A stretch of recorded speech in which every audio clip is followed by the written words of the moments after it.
In this video, we'll be taking a look at 3 college basketball games happening on March 19, 2023, and providing you with free team picks and total picks for each one of those games. So 2 picks for each game, 6 picks in total. Welcome back to Cash Out Sports. Let's dive right into it. Oh, and don't forget to subscribe and to click the bell icon to get notified as soon as these videos get released, so that you have more time to plan out your bets as we provide these videos on a daily basis. I can guarantee that you'll have all the important information that you'll need on these 3 college basketball games after fully watching this video. One more thing before we start. If you would like to gain access to our best exclusive betting picks to take your sports betting journey to the next level, then check out our Patreon in the link down below, where we offer our best bet single picks, best bet parlay picks, and much more. Now let's get started.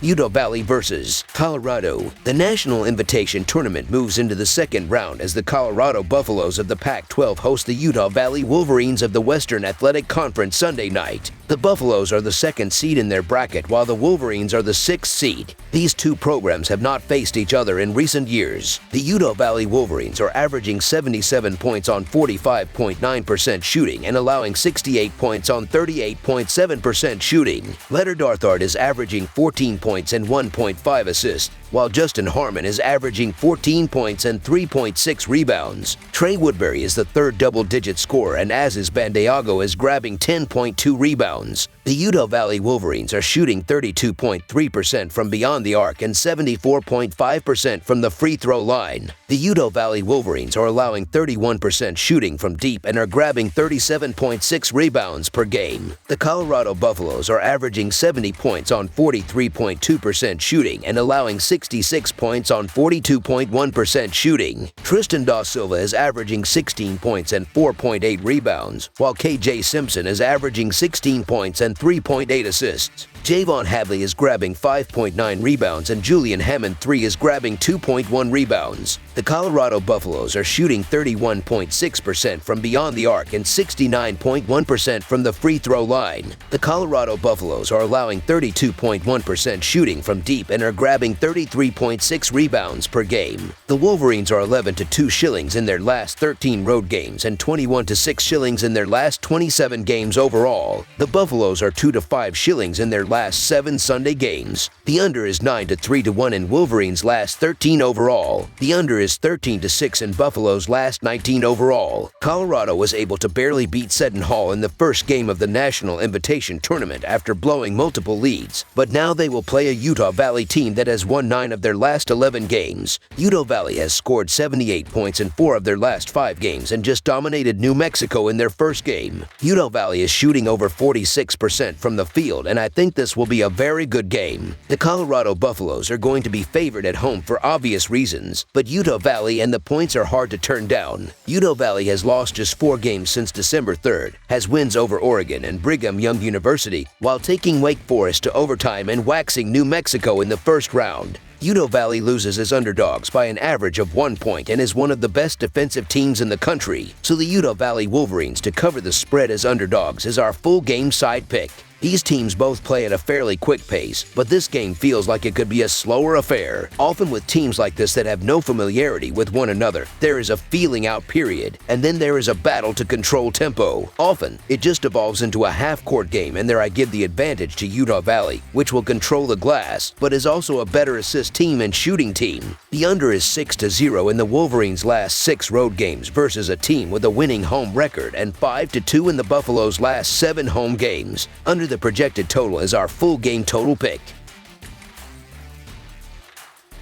TCU versus Gonzaga. In the second round of the NCAA tournament in a West Region matchup, 3rd seed Gonzaga takes on 6th seed TCU. TCU narrowly won their big dance opener over 11-seeded Arizona State. They had lost 2 of their last 3 games of the regular season, where they only scored 60 points in each. Gonzaga had an easier time in their opening round tourney game, beating 14th seed Grand Canyon by 12 points. The Bulldogs are the 2nd high-scoring team in the nation, and they come into this second round matchup on a 10-game winning streak. This game is being held at the neutral site of the Ball Arena in Denver, Colorado. The TCU Horned Frogs are averaging 75.5 points on 46.2% shooting and allowing 68 points on 42.5% shooting. Mike Miles Jr. is averaging 17 points and 2.8 rebounds, while Damian Ball is averaging 12.6 points and 4.6 rebounds. Emmanuel Miller is the third double-digit scorer, and Jakob Coles is dishing 1.2 assists. The TCU Horned Frogs are shooting 29.6% from beyond the arc and 70.1% from the free throw line. The TCU Horned Frogs are allowing 31.1% shooting from deep and are grabbing 33.3 rebounds per game. The Gonzaga Bulldogs are averaging 88 points on 52.9% shooting and allowing 74 points on 44.9% shooting. Drew Timm is averaging 21 points and 3.2 assists, while Julian Strother is averaging 15 points and 5.9 rebounds. Anton Watson is the third double-digit scorer, and Rasir Bolton is grabbing 1.9 rebounds. The Gonzaga Bulldogs are shooting 38.2% from beyond the arc and 69.8% from the free throw line. The Gonzaga Bulldogs are allowing 34.7% shooting from deep and are grabbing 33.6 rebounds per game. The Horned Frogs are 1-4 against the spread in their last 5 games overall. The Bulldogs are 3-11-1 against the spread in their last 15 neutral site games and 0-6 against the spread in their last 6 NCAA tournament games. The under is 4-0-1 in Horned Frogs' last 5 overall. The over is 8-3 in Bulldogs' last 11 overall. Gonzaga comes into this game on a 10-game winning streak and is one of the best offensive teams in the country. TCU had a very nice comeback win against Arizona State in the first round, but they are going to have to play a lot better if they want to keep this game close. Gonzaga is shooting over 52% from the field and is scoring 87 points per game this year, while the Bulldogs are 0-6 against the spread in their last 6 NCAA tournament games. That trend will not continue.